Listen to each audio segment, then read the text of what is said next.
No, I'm the media relations director. Be made public. And I'm so grateful for that and being a part of it. Totally my passion, totally. So yeah, I guess I could talk a little bit about my movie. I did a Sure. presentation at the MUFON symposium, Uh-huh. and I could go through some PowerPoint slides real quick. Yes, please do.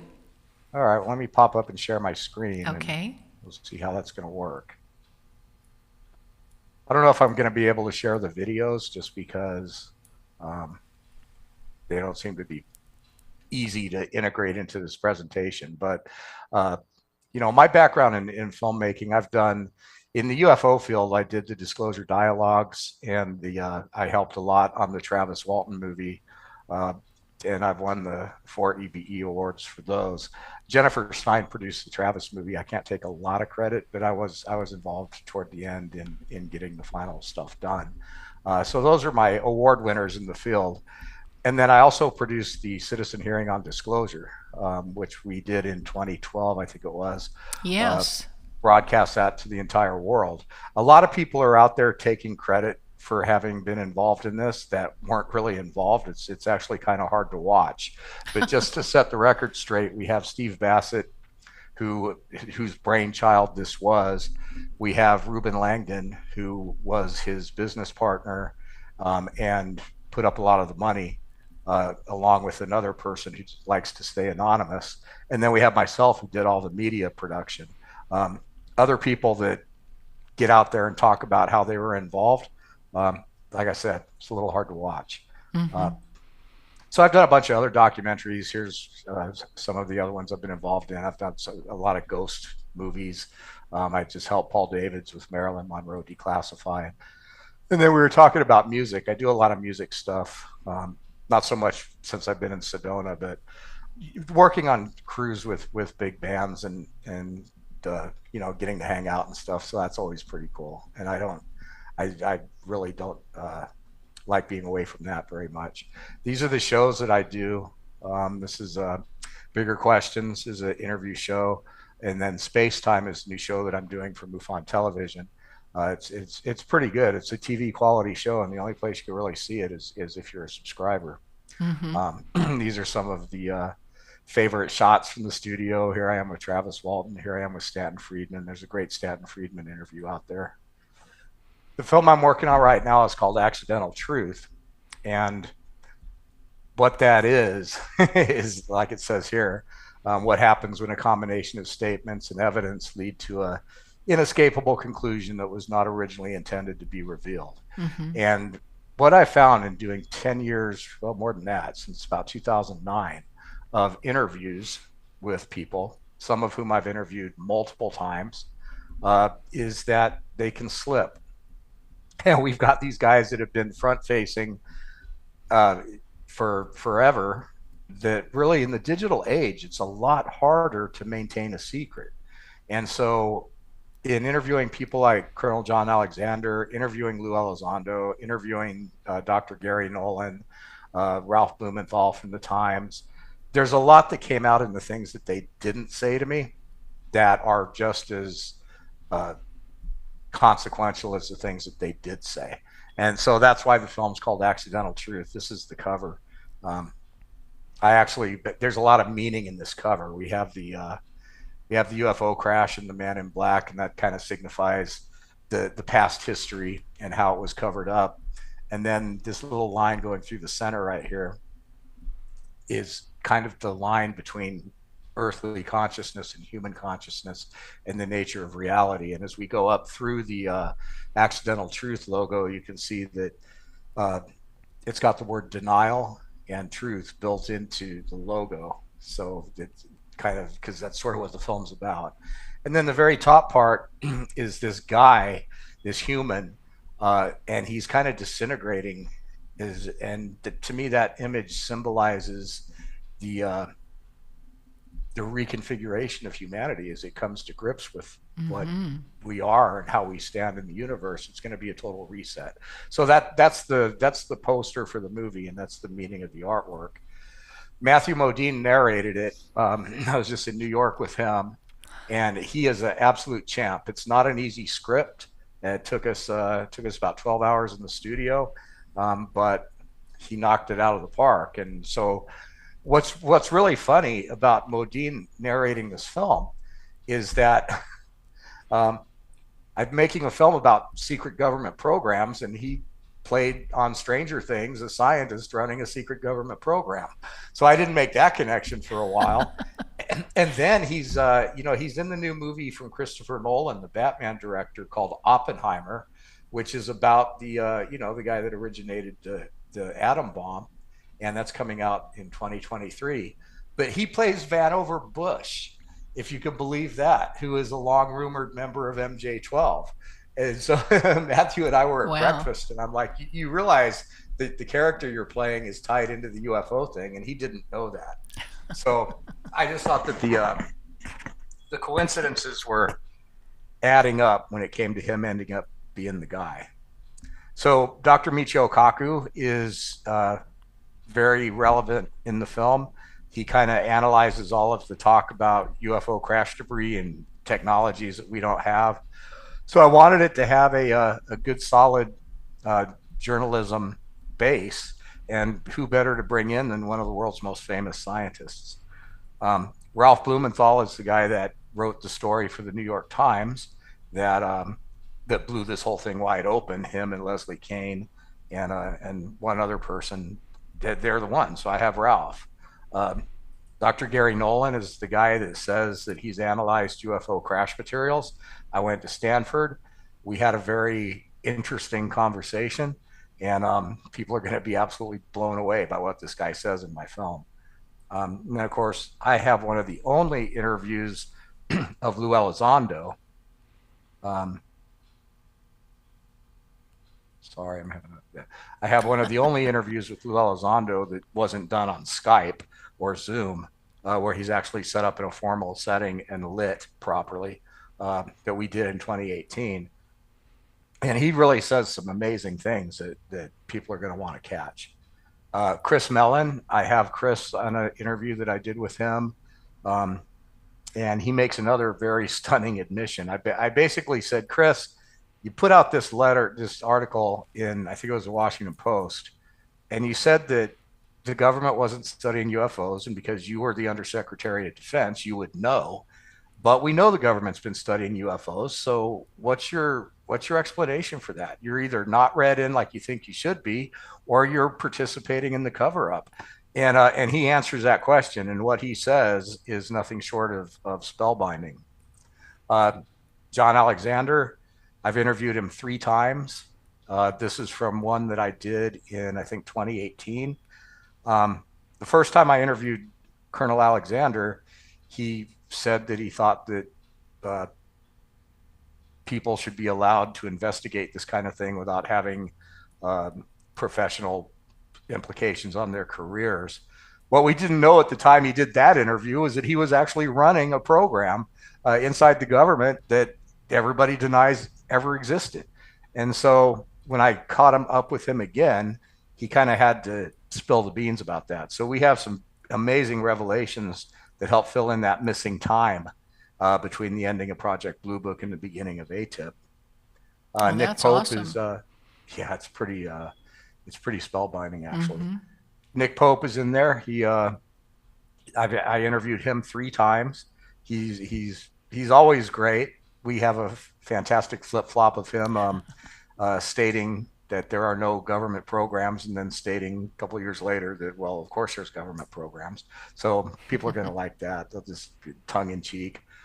Danny Sheehan drops the ball on what's happening inside the Defense Intelligence Agency and Lou Elizondo's lawsuit, the ongoing effort to declassify and UFO amnesty so that people can come forward and say what they know. Elizabeth April is in there. She's a young millennial experiencer, just an amazing person with that youthful voice asking the same questions. And then, can't make a UFO doc without Richard Dolan. So he is in rare form. I shot him. I've interviewed Richard 3 or 4 times, but the last interview I did with him, he was really mad about a lot of stuff. Really? And yeah, and he says some things. in this interview that you don't get this from Richard on Ancient Aliens. Uh-huh. Why I was just he gotta say mad? it. He's just, well, we're all mad. We're all pissed off that we're getting lied to. We're all pissed off that it continues. We've Uh-huh. had it with the games. Yeah. It's just ridiculous. One of the things in making this movie, when I first started making it, I was very militant.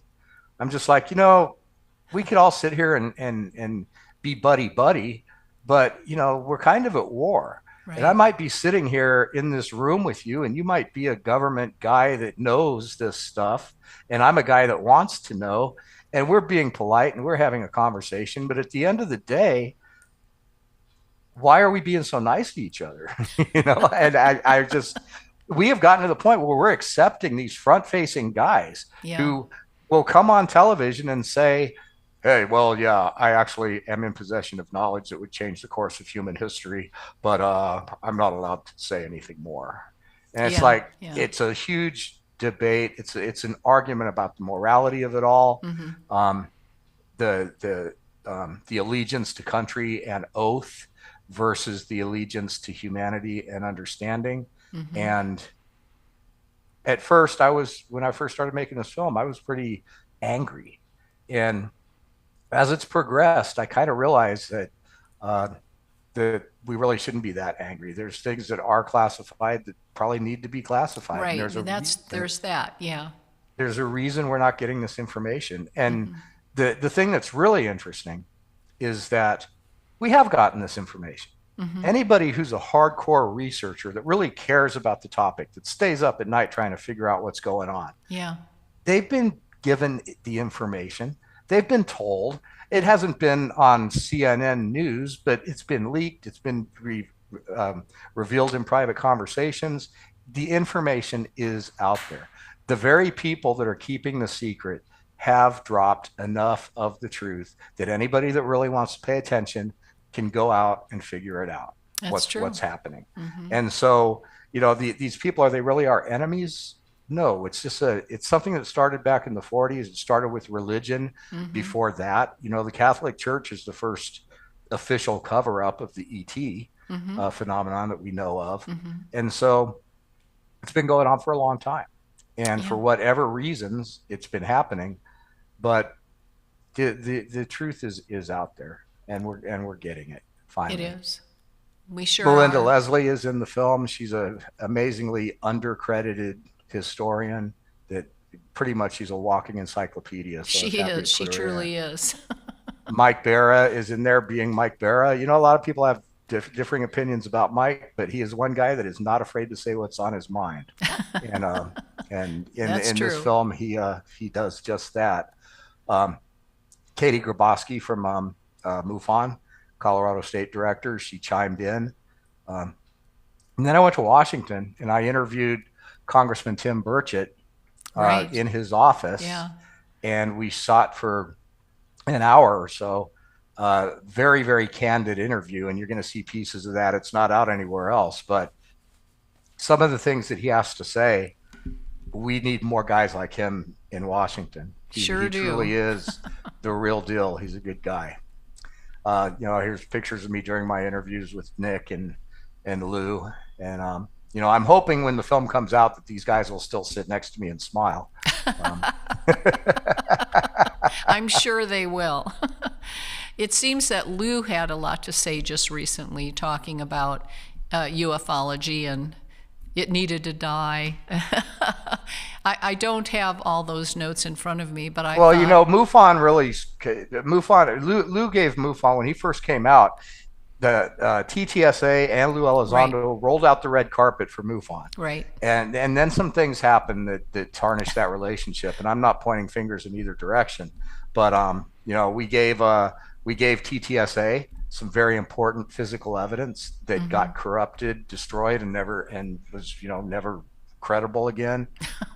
We had some MUFON members that kind of overstepped, and Right. then the TTSA guys, and I'll say this publicly, they really had this intention, and not all of them, I'm sure, but they had this intention of basically copywriting and making intellectual property out of the entire field. Right. And it just wasn't, and that's one of the reasons it broke up. They didn't get it. They didn't raise as much money as they thought they were going to, and the direction was clearly a lot of people thought that it was a money grab.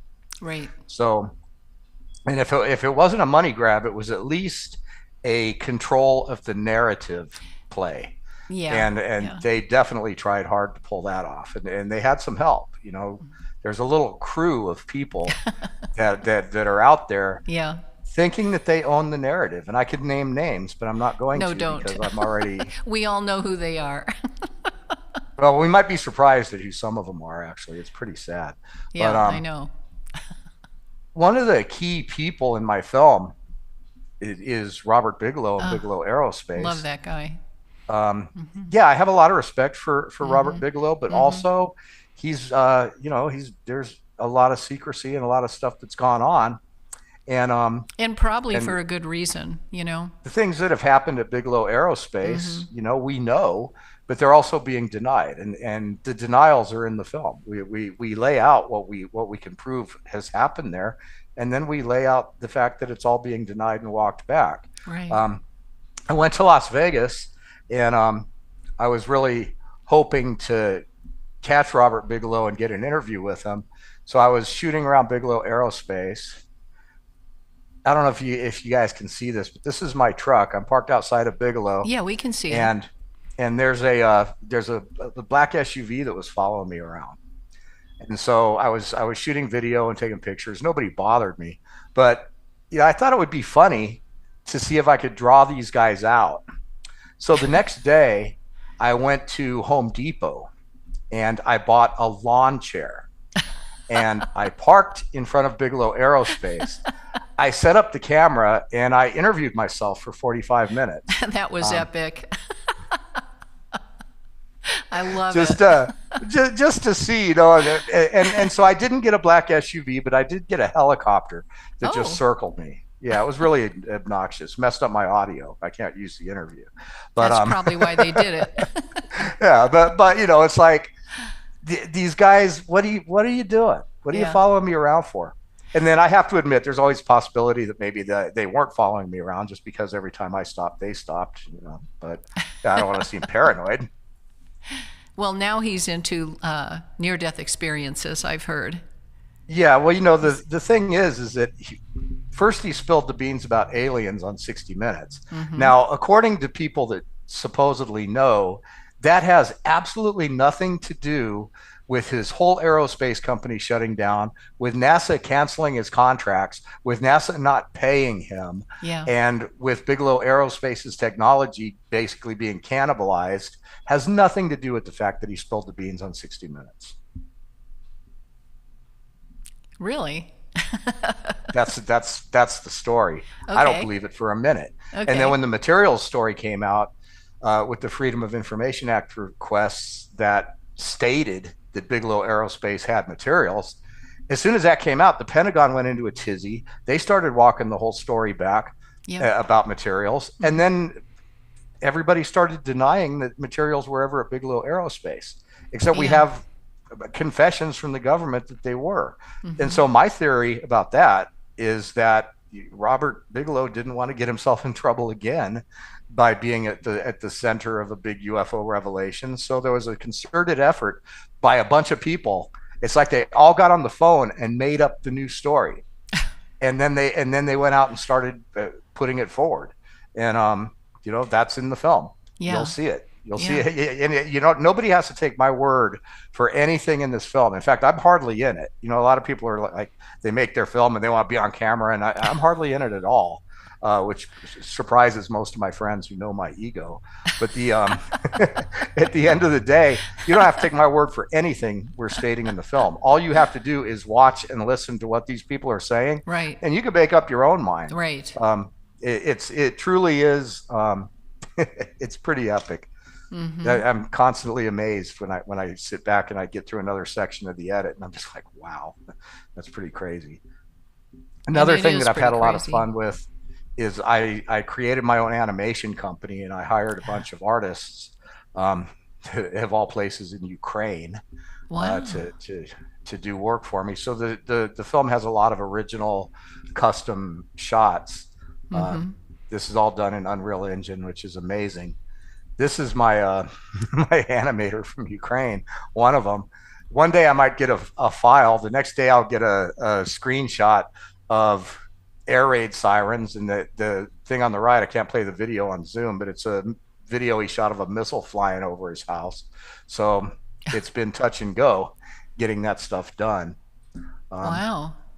Yeah, they've I had a lot wanted to of. redo the I Yeah. redid the tic tac shots, and I made these planes as accurate as I could. If you look up really close, you can see that it says Commander David Fravor um, on the cockpit, and then it has the actual logo of the Black Aces Yeah, squadron. I see And it's that. actually it's the actual model of plane. I've seen so many bad renditions of the tic tac shot, so I wanted to do one that was decent. It's a beautiful plane. We built all of these scenes. You know, we got the alien in the room, we got the alien in the cooler, got the UFO crash scene, and this one's my favorite. We kind of recreated. Oh, I don't know why that's. Oh, because it's a video. I can't play it. Oh, it's on video. Got it. Yeah, if I try to play it, we'll have to reset the screen shots Oh, and okay. everything. So it kind of sucks, but.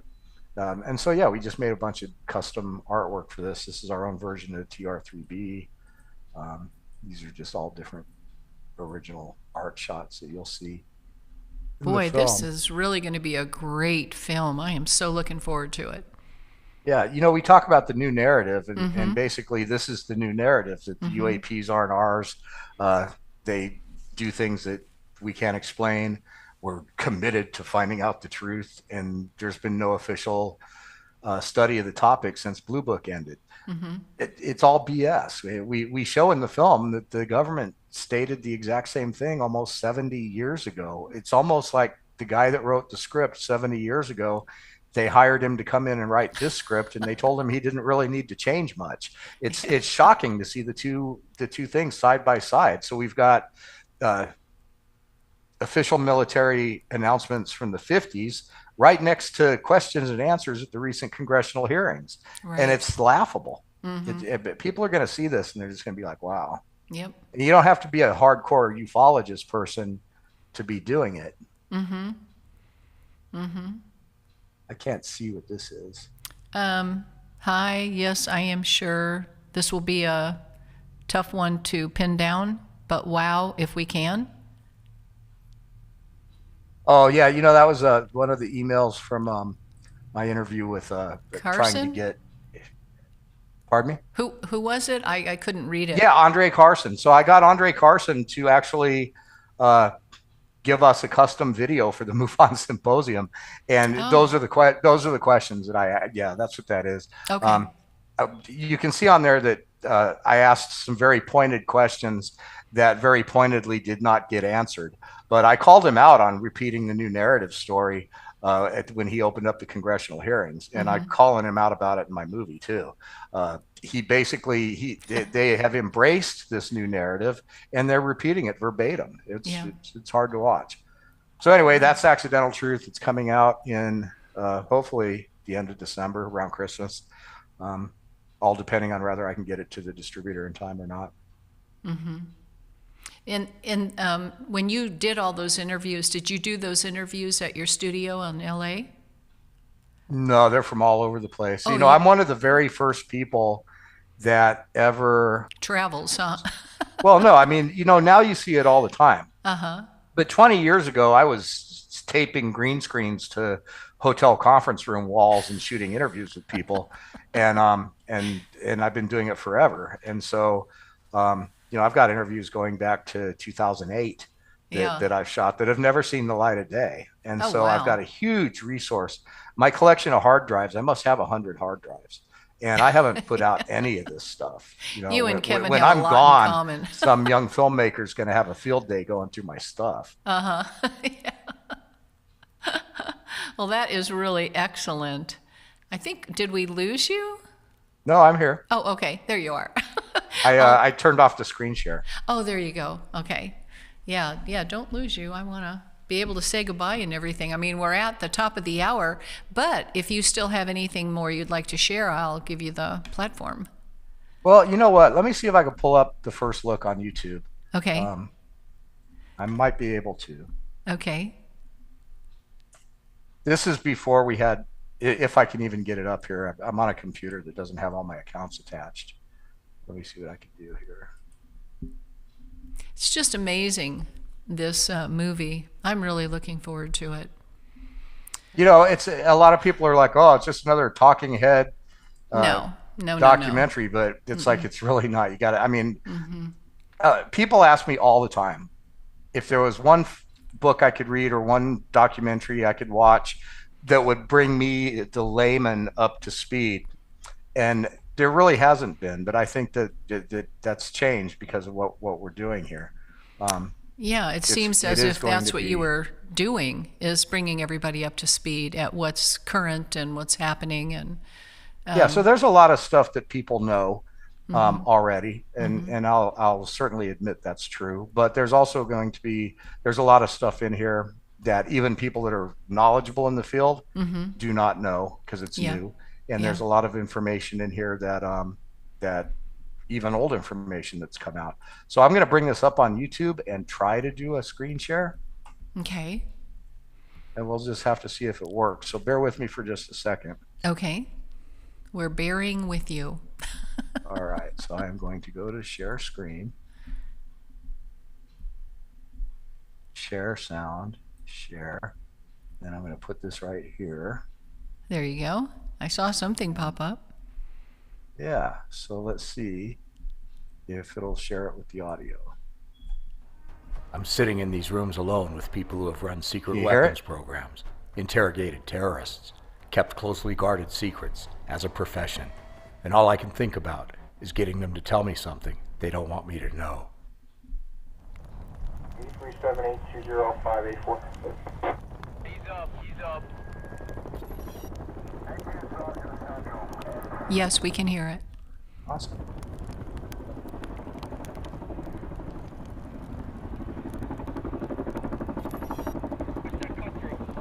I'm running over there now.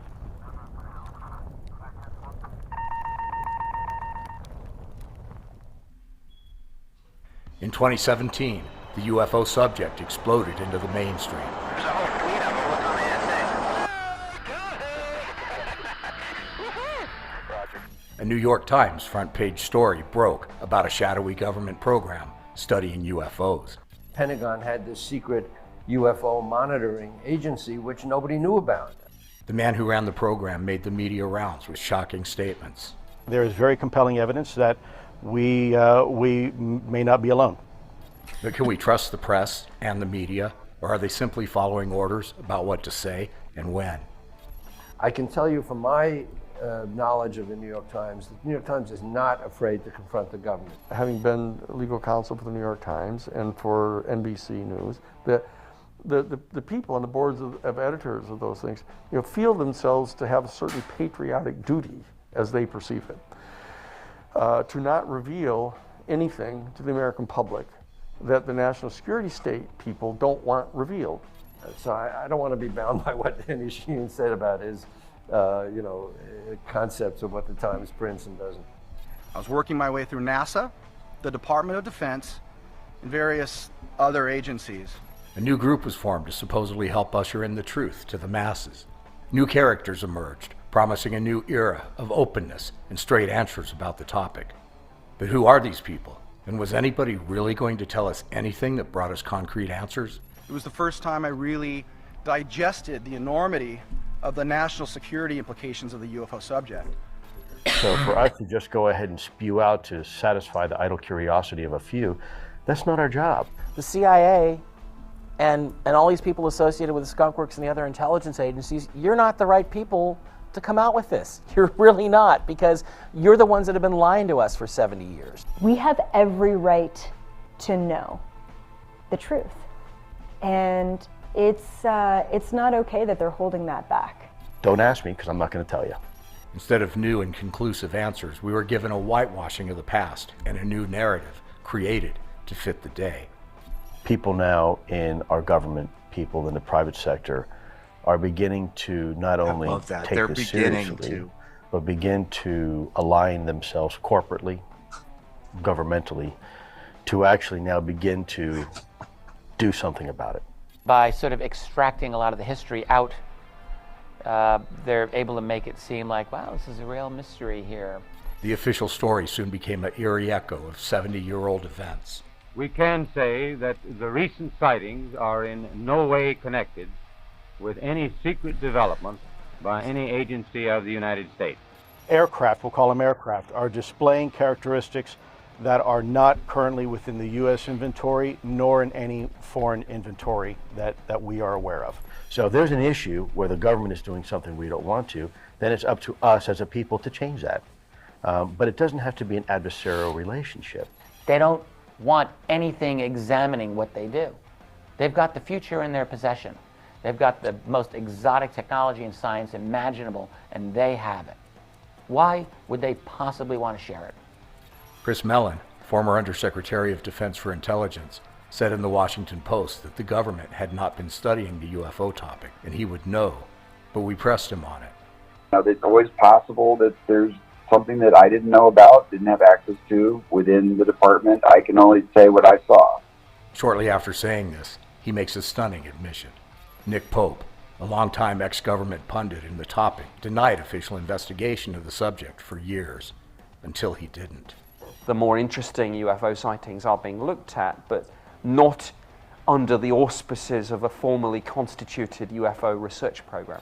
We now know about a government UFO program, but we might not know about the government UFO program. But can we prove these secret government programs have always existed? Who ran them? I ran a program inside the government. I had all of the services involved. I've seen the photos.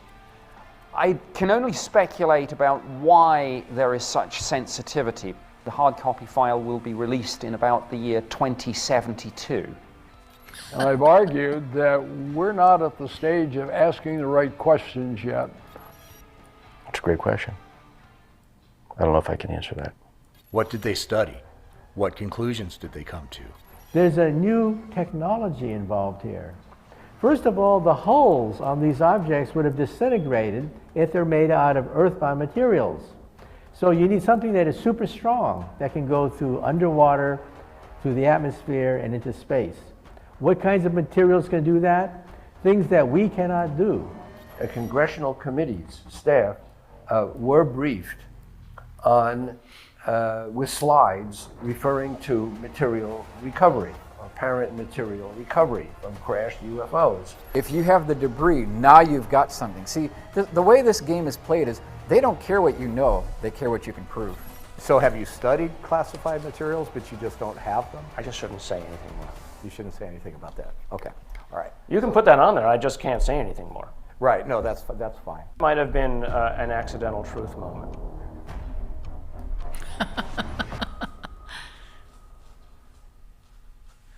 Awesome. The problem here with the UFO community, they simply refuse to take yes for an answer. Is it still running? Oh, I hear it. Okay. That's great. Thank you for sharing that, especially here on United MUFON. That is so cool. Yeah, so that's before I had the Matthew Modine voiceover. So that's me, but the film itself is narrated by Matthew. Yeah, that's also very cool. Just awesome. This is going to be so much fun to watch. We'll be popping the popcorn. Oh my goodness.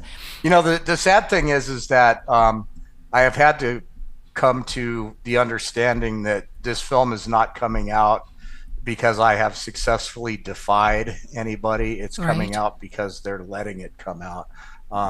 Yes. You know, without being too paranoid, let's just say that my life hasn't been my own for quite a while. Doesn't that happen when we get in the thick of it all, you know? It really does. I mean, you just have to know. It's like, you know, you pick up your phone and you say hello twice. Yeah, exactly.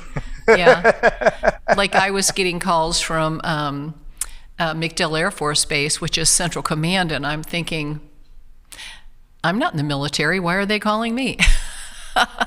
I'm a little too old to sign up now, right? Yeah, it's pretty funny. Yeah, it's interesting. We never know what's going on out there, but we can certainly guesstimate it. They're definitely keeping their eyes on us, and that's great. Good. Maybe they'll learn something. Well, it's like I told Lou because we had to really talk about this film, and even though I had the interview and I had permission to use it, it still, I kind of had to get his blessing. And I said, you guys have walked right up to the wall and you're not crossing it. Whatever distance is left between you and that wall, I'm filling it in and I'm leaving you nowhere else to go. And so, I'm hoping that everybody doesn't go there before this thing comes out. It's always a danger, but then I'll just be able to say, I told you so. There you go. That's pretty satisfying. Well, thanks so much for being here, and thank you so much for sharing all of this with us. It certainly is very much anticipated, but when is that release going to be? When do you think that'll come out? I mean, right Sometime now you're Christmas. Thinking by the end of 22, right? December? Yeah. Sometime I think they're going to try to put it out right around Christmas. Oh, that'd be awesome. Okay. Yeah, I'm going to have you back to talk about this. I have to, as soon as they're going to do a formal announcement pretty soon, and then we can start really pumping on the publicity. I've got a bunch of autographed posters from Matthew Modine. We've got T-shirts. We've got limited edition stuff that we're going to run promotions on for people that sign up early. We're going to do some stuff through MUFON. Sign up for MUFON TV, and you'll get access. I should mention this. All of the back material, stuff that didn't get into the movie, is the deeper dive into accidental truth, the full-length interviews, the actual full documents that we feature in the film that we can't just obviously have people read while they're watching a film. All of that stuff is going to be inside of MUFON Television in its own section. And so when you subscribe to MUFON TV, you're going to get access to the deeper dive into the accidental truth. Oh, that's awesome. And with all these things coming out now and sharing all this information, I'm sure there'll be a sequel, Accidental Truth 2. Yeah, or maybe this time we'll have to call it The Truth on Purpose or something. Yeah. Because, the sad thing is that this is a movie about a bunch of people, for whatever reason, no judgment, are lying through their teeth and have been for a long time. And we don't say that in the movie because obviously, for legal reasons. But you watch it, you make up your own mind. That's the thing, is this is not a film about trying to trap somebody or trying to paint somebody in a certain way. Their own words deliver the truth, rather they're trying to deliver it or not. And that's what's so unique about it. Right. So tell anybody listening how they can get in touch with you or how they could subscribe to you. Well, I mean, just MUFON Television. Sign up for MUFON, become a member. Choose the enhanced version, and that's where you can see all my shows and pretty much everything that I do. I do a lot of stuff that I put up for free on MUFON's YouTube channel as well. But MUFON Television is pretty much where my stuff is living currently, and you can subscribe to MUFON Television by itself for $6.99 a month if you just go to MUFONtelevision.com, or better yet, just pay the $119 and you get a year membership in MUFON. You get access to the MUFON Symposium live stream. That is so worth it. Access to MUFON Television. I mean, it's like it's a no-brainer. It's a huge deal. If you don't want to pay $120 to do it, you can break it up monthly. So there's really, if you care about the UFO topic, you should be in MUFON. There's no other place to be. For the price of a couple T-shirts, you can be plugged in to. There's stuff on MUFON Television you're not going to see on network TV. You're not going to see it on the History Channel because these guys are only allowed to go so deep. So yeah, that's where you belong. If you care about the UFO topic, we're your community. And also at MUFON.com, just click on MUFON TV.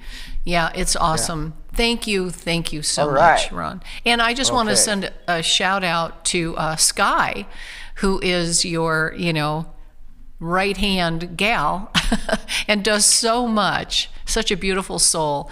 I was hoping maybe she might be on with you, or, we could just say hey, but I'll say hey and relay it through you, and you can share that with her.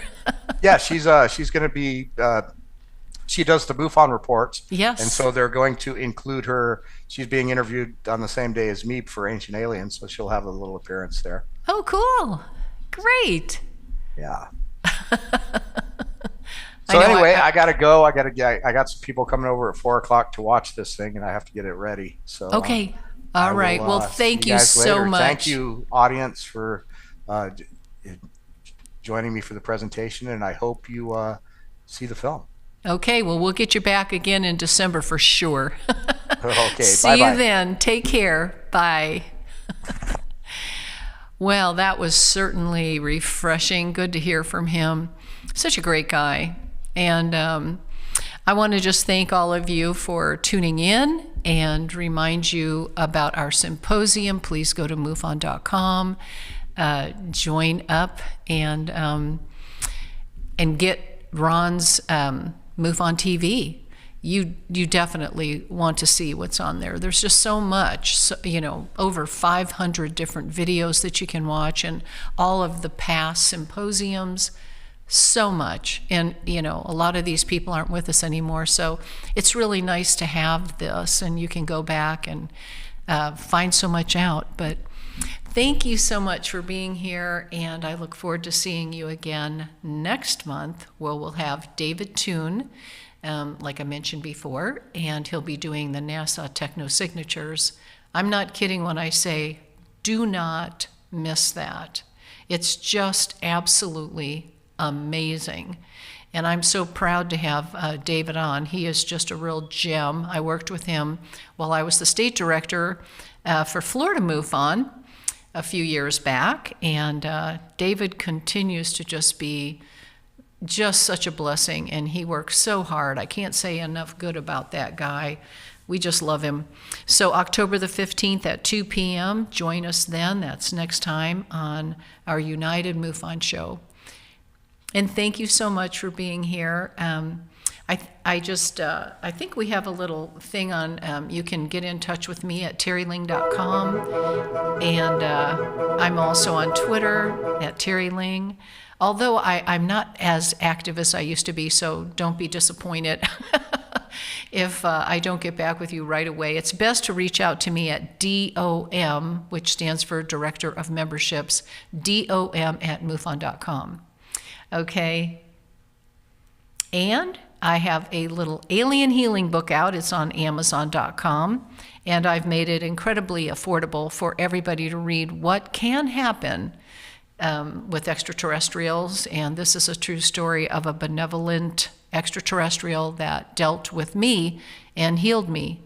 The book is called Alien Healing. I hope that you'll get that as well. It's just a real inexpensive testimony, and it has DNA validations in it, and I hope that you'll take just a minute to get that.